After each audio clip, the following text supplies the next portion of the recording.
heard earlier in the Gita, don't, in the fourth chapter, I think, fourth or third chapter, it said that don't disturb the faith of those who are on a lower level. So nine Mahapurushas that preach the holy name of the faithless. Rather, you have to see where their faith is at, and then you can administer and encourage them accordingly. Someone is very atheistic, he's very against, then you cannot do anything. You can, okay, try to give some sermon or some Mahaprasad. That's also in a hidden way. If they're atheistic but they're very moral, they're open, a bit open, then you can try a little bit, say something. Depending on their, and if they have some, they're not atheistic but they're just innocent, they don't know anything, then you can try to speak something more. Depending on their samskara and their quality, you'll have to preach. An expert preacher, he'll be able to, just by meeting a person, speaking to him for a few minutes, he'll be able to understand where that person's adhikar is.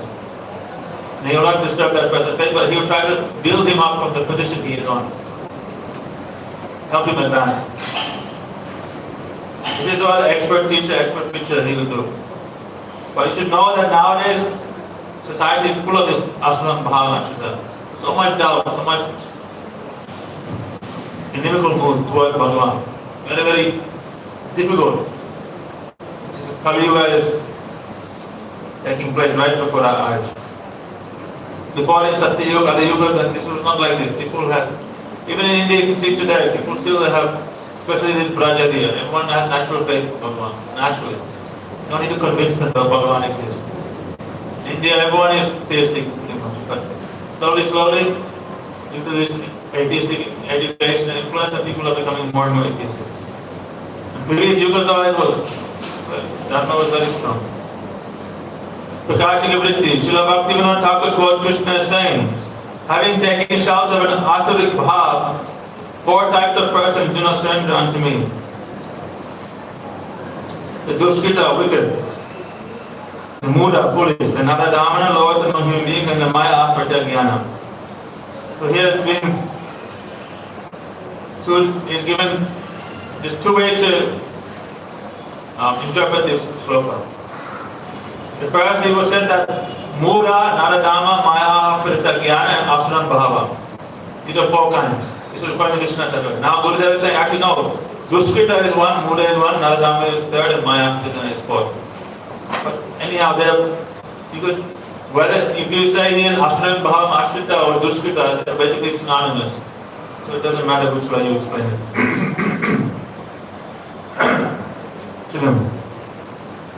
So, 1, Dushkrita are those who live an extremely unrighteous life. 2, Mudas are those atheistic persons who only follow moral principles without taking shelter of me, the presiding deity of morality. Naradama, the lowest of 3rd, Naradama, the lowest of human beings, are those who consider me to be the only aspect of morality, but not the Lord of morality. And 4, Maya Pratyajnana are those whose knowledge remains covered by Maya and worship the Devas such as Brahma, even when they have studied Shastra such as Vedanta.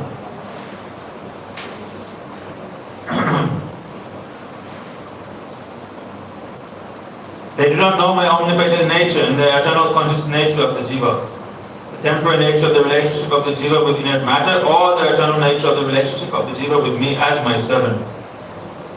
So here you can see that basically these 4 kinds of people, they have a lot of similarities. Dushkrita, one who lives an extremely unrighteous life, he's living a sinful life. And the Dushkrita, he himself, he may also have these other qualities in him also. He may be a Mudha, atheistic, he may follow only moral principles, he may not also. Naradama. Here Naradama, before I was saying that someone who's given up the process of bhakti. Here Gurudeva is defining it different. He's saying that someone who thinks the Lord to be an aspect of morality, not the Lord of morality. In other words, they think that, people they worship God because it is helpful to have a regulated life. It's good for society. Therefore, they want to believe in something greater than them. Therefore, they have created this God. Therefore, it is having religion in society is favorable. It's an aspect of morality, an aspect of having a good and stable society. They don't believe that no, actually Bhagavan is the creator of all society, he's the creator of all rules and regulations, happiness, morality, everything comes from Bhagavan. This they don't accept. They just think he is a product of man. Man has created God. And this is called another dharma. Very low and fallen.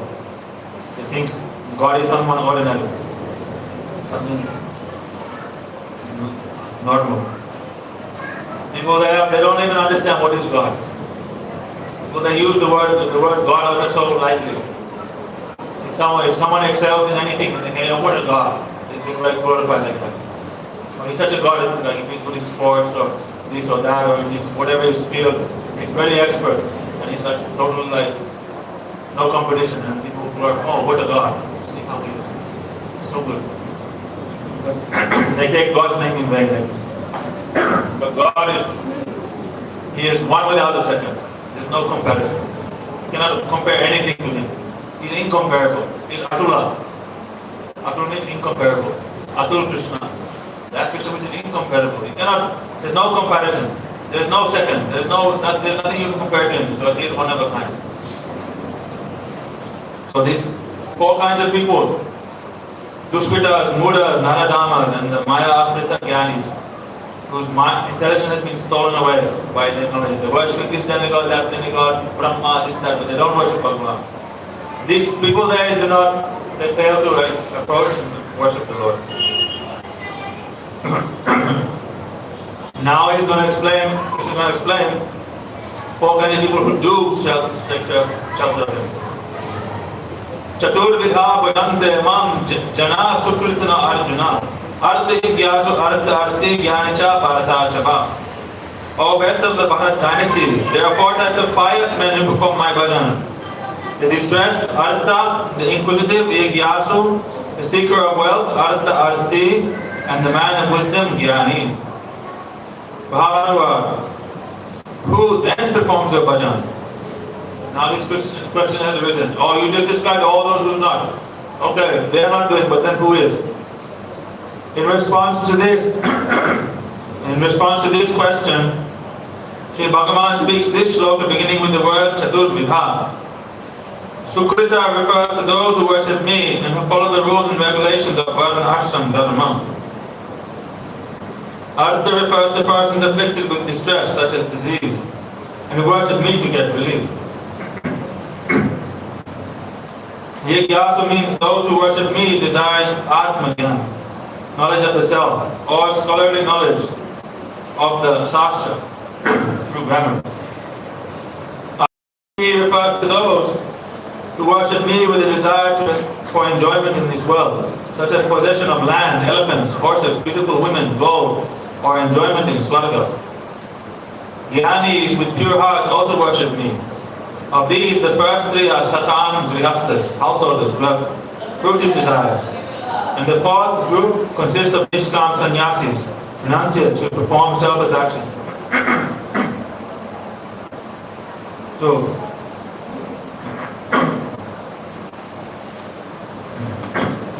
the first three, Artha, Yigyasu, and Artha-Arthi. The Arthi means someone who is suffering so much. Artha Yigyasi. Artha means in Arthi, means he is Artha. He is suffering so much in his life. He is engaged himself in karma, entered into the household. Therefore, along with that, ashram, so much suffering is coming. He is trying to enjoy, but suffering again and suffering again. The more he tries to enjoy, the more he suffers, like in quicksand. The more you move to get out, the more you sink. So, household life is described by Prahlad Maharaj as Vinam Andakupa. It's a blind well. So much tribulation and suffering there. You think that, oh, just now, if I just solve this problem, that problem, overcome this obstacle, now happiness will soon come. Just around the corner. Oh, I just for 5 years I do this. And first it starts, oh, when you're young, first I get myself an education. This is the prospect, this is the sales pitch. Get yourself an education. Once you have an education, then you can get a good job. By getting a good job, then you earn good money. By money, then you can enjoy it. Secure your future and yourself. So then they study and they make a 5-year plan, 10-year plan, and they get their degree after so much problem. And after they get the degree, they realize, okay, now with the student loans, I have 10 years, 20 years, 30 years, I have to pay this money off somehow. So much I owe. Now I need to get a job. And they're looking for jobs, but they realize that like them, there are another million guys in the same situation. Not so easy to get a job. Just because you have a degree doesn't guarantee a job. How many PhD holders are wiping down coffee tables in cafeterias here and there? So then he realized, oh my God, then finally he gets some job and he realized that the job is giving so little salary it's going to take me my whole life to pay back this student loan. But if I work diligently and I get promotion, maybe in 20, 30 years, I'll be able to pay up and I'll also be able to get a house. If I work another 10 years, 20 years, then I'll, by my old age, I'll have my house paid up and everything. Then so many plans and this and that. But by doing that, he's suffering. Then some problem comes, he gets some disease, and he all his money goes for curing the disease, or he becomes unable to do his job anymore, and no one wants him anymore. He's suffering, then his wife leaves him, or whatever. When his loved one dies, so much suffering, and the person realizes that, oh, everything I planned, everything I hoped for, everything is shambled. Then that time he, in a desperate situation, then they turn towards God. And they find some peace at heart. Because Bhagavan, he reciprocates with those who are distressed. Those who pray. Then they will listen. He will give some inspiration in the heart. Paramatma is there. Even if the article is very minute, very insignificant, maybe they turn to Christianity, whatever form of Nitya Dharma may be there, right? Nitya Dharma means they have to believe in the existence of Bhagavan, have to believe in the existence of a soul. And also the process of loving devotion for the soul towards Bhagavan. Then it's called Nitya Dharma. In Christianity, Islam, you find these ingredients there. But it's, some aspects a little vague. Even though they believe in Bhagavan, but it's mostly impersonal concept. Like in modern days, it's kind of impersonal. They don't have any specific imagery of God. They don't discuss about him. They just call him the Father. So it's like, but even now modern Christianity is like, they believe in the Trinity. Holy Ghost, Jesus and God. These three are one. Like a concocted modern day. So in this way everything's become more like impersonal.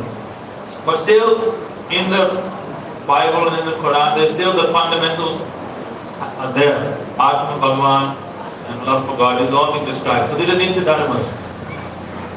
So if they take shelter of these Nitya Dharmas, even Bhagavan will inspire them, help them. So the people that turn towards God and they find inspiration and their lives they change actually. Somewhat better. But it only comes after so much suffering. When your pride is smashed, your good looks are smashed, your wealth is taken away, your learning is taken away, your high birth, all these, when your pride, the cause of your pride becomes smashed by Maya, then some humility comes. Then people to rebuild themselves up and achieve some success. This was Artha. In the Yigyasu, someone wants to study inquisitive knowledge. So he studies so much, he's so intelligent, then studying the scriptures, studying this, that, and they come to a logical conclusion. Then logically, God must exist. It doesn't make sense otherwise. And that's very satisfying for the intelligence. They may have been atheistic or anti-agnostic before. Because they're so intelligent, they study and they realize that actually nothing makes sense without God. And they actually start believing in God and they take up some faith. So, and some people they just want to, they want to acquire knowledge, so they study all these books, Shastra, this book, that book. Studying and they develop faith. It's called the Yigyasu. By inquisitiveness they turn to Bhagavan. You can see in modern society there are some people who are being like that. Before they're not believers, but then they study and they become. Then the Artha, those who want wealth. They realize Narayan is Lakshmipati, he is the husband, the master of all wealth. Why I'll take shelter of Ganesh and all these other demigods or anything else? I'll take shelter of Bhagavan and he'll give me wealth. Even if someone may simply realize that actually, he may not be atheist, he may not be very religious, but he has desire for wealth. He thinks, I'll pray to God, God will give me wealth. Then he becomes religious for that reason. I need things in my life. And he's afraid that if I don't worship God, I don't worship Bhagavan, I don't worship the devas, then I'll not achieve any success. So he has desire for wealth, therefore he approaches Bhagavan, and Bhagavan reciprocates with him. Okay, you come to me for this reason, no problem. Then he gives you this Saraswati Mukti. Saraswati Mukti means you attain opulence similar like the Lord. So Bhagavan will reciprocate even those who approach him with this desire. Then you have pure Jnanis, those who are in knowledge, who are actually detached. So they have knowledge, then they worship the Lord, they serve of the Lord. They will it's like the four Kumaras. Due to some, in that instance, they received the Chandan Tulsi. The fragrance of the Chandan Tulsi came in their nose, and that gave them so much happiness and elation that they came looking for the source of it, and surrendered unto the Lord. So for them, for such Jnanis, only requires little association with Bhagavan and his bhaktas, and they can become fully faithful to the Lord. They can give up even his impersonal conception. Someone might be very knowledgeable, but he has no contact with the devotee. But he comes in contact with the devotees and very quickly he becomes a devotee. So it depends on your samskara also. But here Jnani is referring not only ordinary knowledge of words, but referring to specifically those who have actual knowledge, understanding of Atma, Paramatma, the world. Jnanis are not ordinary. These are four kinds of persons. These four types of persons are eligible to perform Pradhani Bhuta Bhakti, the process wherein Bhakti predominates over Karma Jnana. The first three perform Karma Mishra Bhakti, Bhakti mixed with Karma. And the fourth performs Jnana Mishra Bhakti, Bhakti mixed with Jnana. Later in the sloka Sadvat Dvarani Samyamya, Yoga Mishra Bhakti will be explained. However, Kevala Bhakti, which is devoid of Karma Jnana, is explained in the beginning of the 7th chapter. Maya Sakta Manaparta. Kevala Bhakti will also be delineated later in two slokas, Ananya Cheta Satatam, 8:14, and Mahatmastu Mam Bharta, 9:13. In the middle 6 chapters of Gita, Bhagavan has explained two types of bhakti, Pradhani Bhuta and Kevala. In the third process, which is called Guni Bhuta Bhakti, bhakti is present to some extent, but is predominated by Karma, Jnana and so forth. This is the process that Karmis, Jnani and Yogis perform simply to attain perfection in their respective endeavors. It cannot be called bhakti because it is karma or jnana, which predominates, but not bhakti herself. Pradhanyena vyapadesha bhavanti.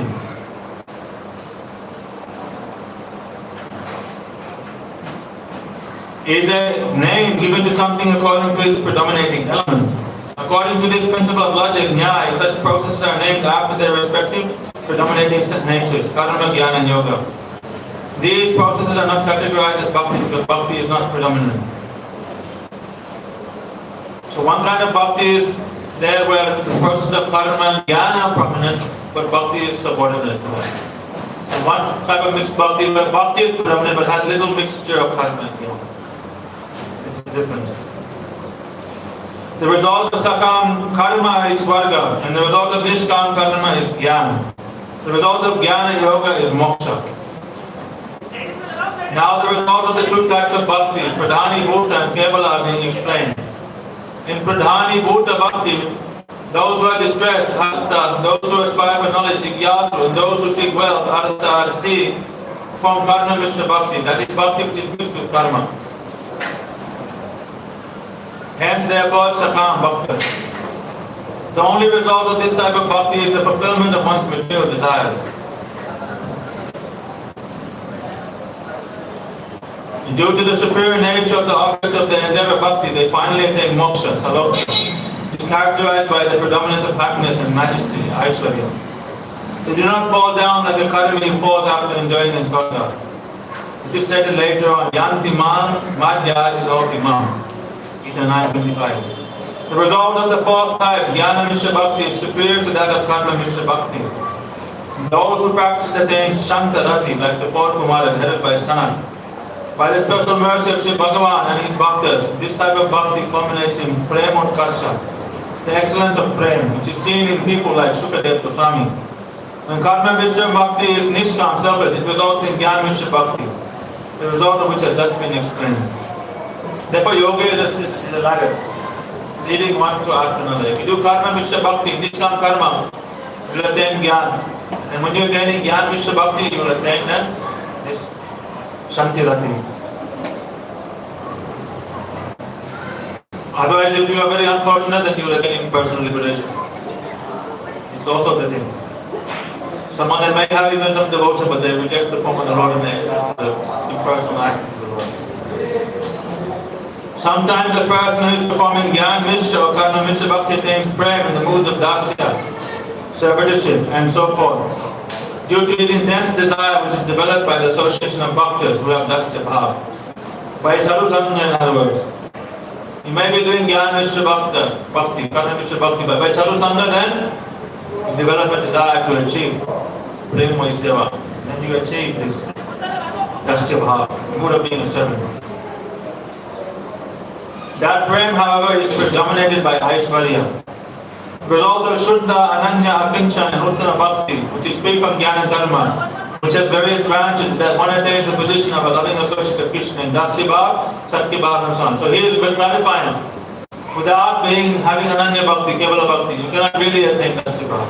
It's not that Karma Mishra Bhakti and Jnana Mishra Bhakti will lead to Dasya Bhav. No. Karma Mishra Bhakti and Jnana Mishra Bhakti, they will create a foundation in your heart. Then by Sadhu Sangha, build on that foundation of that detached mood. Build on that mood of detachment. Then you can engage in bhakti and attain this. Directly by just being detached, doing your duties and being detached will not lead to prema. Only bhakti leads to bhakti, leads to prema bhakti. Without taking shelter of bhakti yoga, that is without associating with the Vaishnava, it is impossible. This has been established in many places in the commentaries of Srimad Bhagavatam. The concept of Sadhya Bhakti has also been briefly explained in this commentary. Sadhya Bhakti means that devotion which leads to achieving the ultimate goal. That is Prema.